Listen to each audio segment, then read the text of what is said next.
లూకా సువార్త 15వ అధ్యాయంలో ప్రభువు చెప్పిన తప్పిపోయిన కుమారుని ఉపమానంలో మనం గమనించదగిన విషయం ఏమిటంటే, అపవాది ఆ కుమారుని దగ్గర అన్నీ దోచుకున్నాడు, కానీ తండ్రిని గురించిన జ్ఞాపకాన్ని మాత్రం దోచుకోలేకపోయాడు.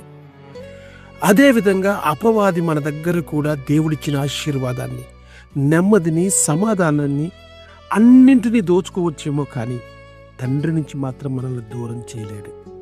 ప్రియబిడ్డ, ఏ స్థితిలో నీవున్నా తండ్రి నిన్ను ప్రేమతో అక్కున చేర్చుకుని నీకు రెట్టింపు దీవెనలు ఇవ్వడానికి సిద్ధంగా ఉన్నాడు. తండ్రిని విడిచి దూరమైన ప్రతి ఒక్కరూ మరలా తండ్రి వద్దకు చేరాలని మా ప్రార్థన. ఆ సందర్భాన్ని ఉద్దేశించి రాసిన ఈ పాటను విని ఆత్మీయంగా బలపడతారని ఆశిస్తున్నాం. ఇట్లు మీ ప్రార్థనా సహచరులు, బేతేల్ ఆర్మీ.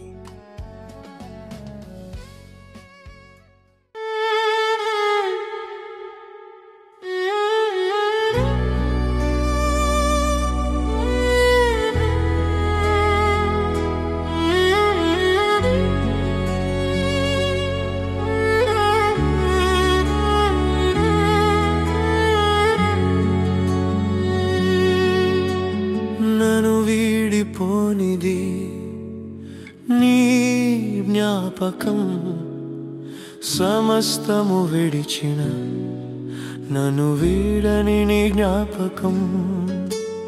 నన్ను వీడిపోనిది నీ జ్ఞాపకం, సమస్తము విడిచిన నన్ను వీడని నీ జ్ఞాపకం.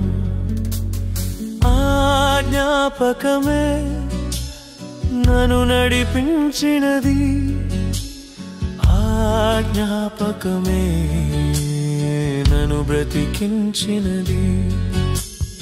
ఆ జ్ఞాపకమే నన్ను నడిపించినది, ఆ జ్ఞాపకమే నన్ను బ్రతికించినది.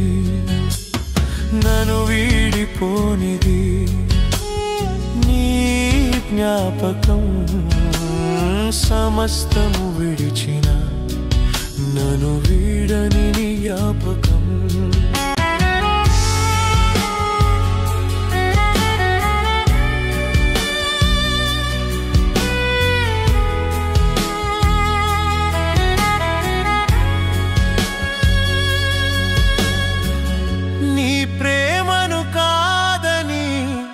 స్వేచ్ఛ నేను కోరితిని, లోకమాయనెరుగక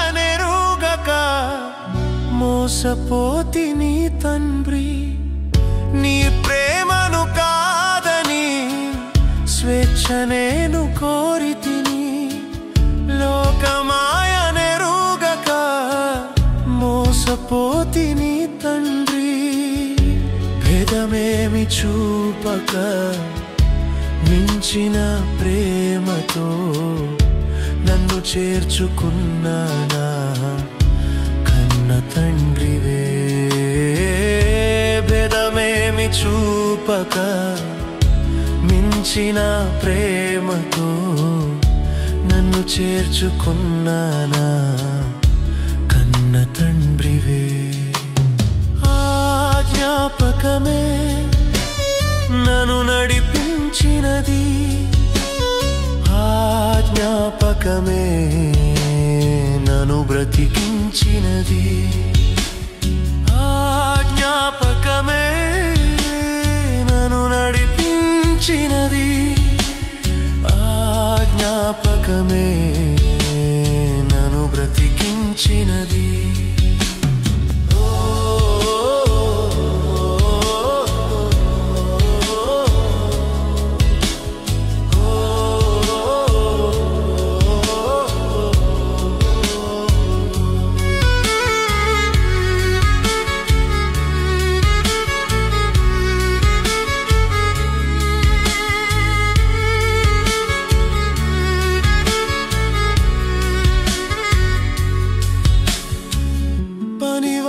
సైతము నీ ప్రేమను పొందితిరే, ఆ పందులతో నేను సహవాసమునైతిని.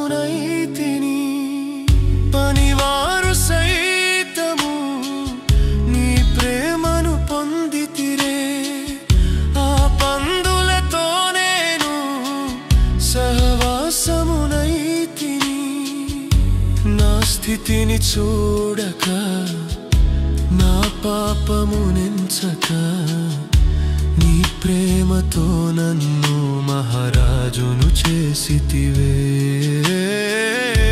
నా స్థితిని చూడక, నా పాపమునెంచక, నీ ప్రేమతో నన్ను మహారాజును చేసితివే. జ్ఞాపకమే నన్ను నడిపించినది, ఆ జ్ఞాపకమే నన్ను బ్రతికించినది, ఆ జ్ఞాపకమే నన్ను నడిపించినది, ఆ జ్ఞాపకమే నన్ను బ్రతికించినది, నన్ను వీడిపోనిది. నీ జ్ఞాపకం సమస్తము విరిచిన, నన్ను వీడని నీ జ్ఞాపకం నన్ను వీడిపోనిది. నీ జ్ఞాపకం సమస్తము విరిచిన, నన్ను వీడని నీ జ్ఞాపకం